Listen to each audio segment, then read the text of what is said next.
So now that we've looked at a lot about what strong acids do, we want to return to the idea of what exactly a weak acid is.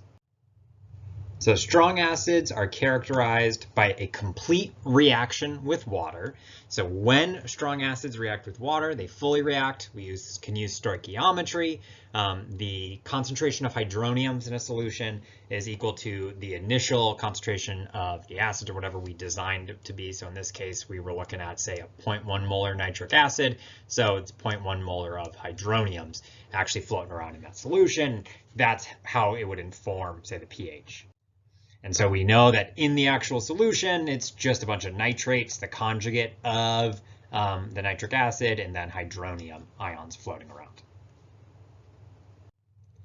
For a weak acid, so for example, hydrofluoric is a weak acid, when you prepare a solution of that, it's a reactant-favored equilibrium, the reaction with water. So you still do make some hydroniums. The weak acid HF does make some react with water. Hydroniums are produced. There you do change the properties of water because pure water has 10 to the negative 7 hydronium. So you have to make a weak acid doesn't have to make a ton in order to cause a change. And so the concentration of hydroniums at equilibrium is not equal to the initial concentration. So this 0.1 molar HF that you started with, you're not going to lead to 0.1 molar hydroniums in a weak acid solution. But for what is a weak acid, any molecule that can donate H+, that's not on our list of strong acids, is a weak acid. So we had 6 strong acids. Everything else, it's got to be weak. So that's why we just list out all the strong acids, and by omission, if something's not on that list, we can assume a weak acid. So HF isn't listed on that list, it's a weak acid. So if we zoom into the molecular level of, say, HF, so this would be, say, our HF molecules, when they're dissolved in water, because it's a weak acid, most of the molecules don't donate. Most of the molecules stay as the reactant in that reaction with water. Similarly, it's all water molecules. There is going to be some hydroniums that are created. It's not that there's no hydroniums that are created, just most of the acid molecules don't react and don't lead to the creation of hydroniums. That's what the weak corresponds to. That you don't have a high change or a large change in pH because you don't have those. You're not strongly creating a bunch of hydroniums. Weak bases are the same idea. Weak bases react incompletely with water, so you cannot use stoichiometry to determine how many hydroxides are created. And again, weak bases are kind of just any molecule that can accept an H+ that is not a soluble hydroxide is a weak base. So all of the nitrogen bases are all weak bases. It was just that group 1A and 2A, when those metals are paired with hydroxides, that's where your strong bases are. Everything else is a weak base. So all the other hydroxides, so like iron hydroxides, are going to be weak. And then, nitrogen bases and sort of anion that can accept an H+ is going to be a weak base. Got to use equilibrium. I want to talk about some of the context and connotations of this idea of weak versus strong. And really all it is looking at is how effective that acid is at causing changes in pH.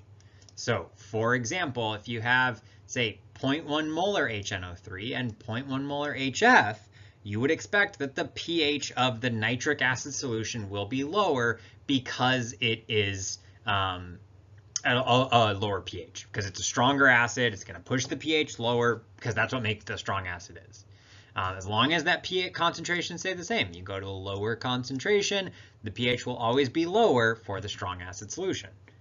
But you can cook things up if you have say a low concentration of a strong acid and a very high concentration of a weak acid, that you could get a lower pH. Okay, so just because it's a weak acid does not mean it is safe or that it isn't an acid or that it's a bad acid.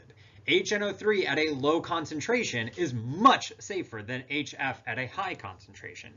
It's also important to note that strong versus weak only describes the reaction with water. Hydrofluoric acid dissolves your bones. It also dissolves glass. So like working with it in a lab is difficult because you can't use glass beakers because it'll dissolve the beaker and then just pour out onto the surface. So HF, even though it's a weak acid, is some gnarly stuff that we do want to be mindful of, is potentially very dangerous.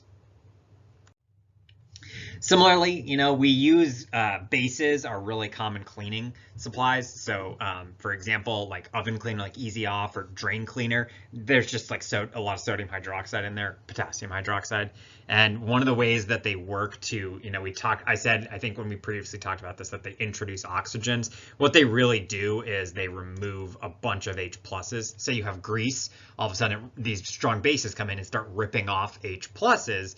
Then you have a bunch of O minus left over. And if you think that O minus, all of a sudden that's really polar, the molecule, and it's going to dissolve. If you use, say, like less harsh chemicals, it's things like weak acids and weak bases like vinegar and baking soda, because those are less, they're just not as sort of efficient at reacting. They're not as aggressive at reacting, but they're still trying to do the same thing. It's still acid and base chemistry that you're using here. And one of the things about that is you have to use a lot of vinegar and a lot of baking soda in order to accomplish that reaction.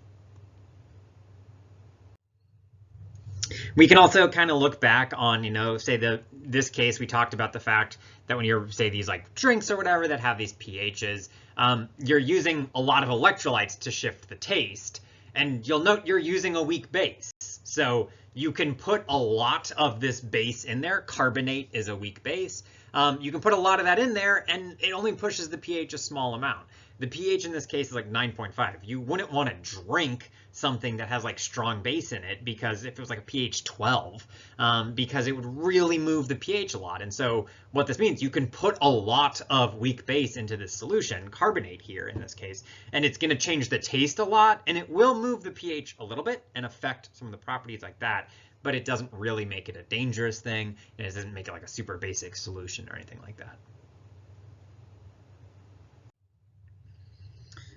One other thing we want to consider is that weak versus strong designations are only talking about the reactions of those molecules with water.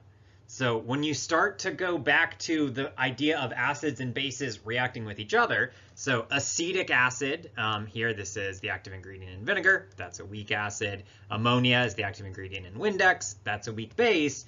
The equilibrium constant for this reaction is 10 to the fourth, so 31,000. That's not crazy huge, but that's much bigger than 1. And this reaction really does go to completion. And in general, weak acids and bases still react completely with each other. So yes, they don't do a very good job of reacting with water because they're weak, but they react very strongly with each other. And strong acids react very completely with all weak bases, and vice versa, strong bases with weak acids. So the strong weak designation only applies to the reaction with water. If there are other, say, molecules present, there will be a very strong reaction with those. So for example, when we were looking at, say, reacting drugs with an acid, we use a strong acid with that, and that will lead to a complete and total reaction. We know that this molecule can be a base because of the nitrogen. It's a weak base. It's a pretty weak base. So we react it with a strong acid, and it still will react all the way to completion. So this straight arrow is showing stoichiometry, and you get a full reaction of that weak acid, or weak base, sorry, fully all the way into that product, which is what you want to create. And so just because it's weak that just means it doesn't react completely with water. If you react it with a strong acid, it'll go the whole way. And conversely, when you're choosing an acid to do for this, we don't use acetic acid in pharmaceutical drug manufacturing because we want to be sure it's really pushing that reaction all the way to completion. So just throw the sledgehammer that is a strong acid. This efficiency of strong acids is why we use them throughout experimental chemistry. If we look here, say you wanted to get a solution as to a pH of 1. You need 0.1 molar HNO3. You need 10 molar HF. That is 100 times the concentration. And if your only goal is you want to affect the hydronium hydroxide balance in your solution, just move the pH over, then you would use the strong acid because you don't need to use a lot of it. And while you have made a very acidic solution with a pH of 1, the solution that you made with nitric acid is safer because the only risk is the hydroniums that have been created. In the case of the HF, there's a bunch of unreacted HF molecules that have not created hydroniums.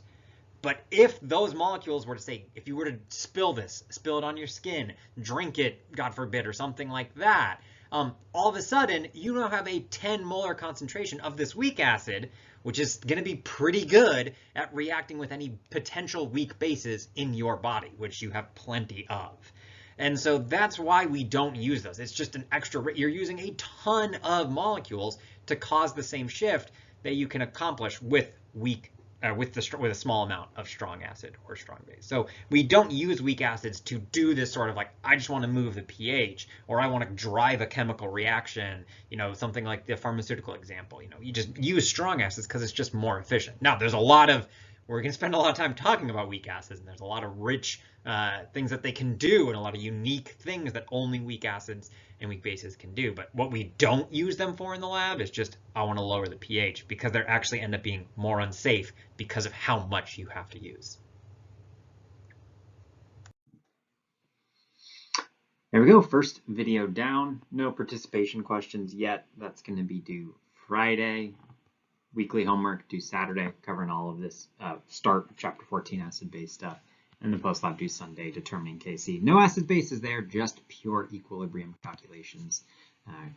Just plenty of ice tables. But just getting started here. On this set of videos, we may even see ice tables later, this set of videos. See you in the next one.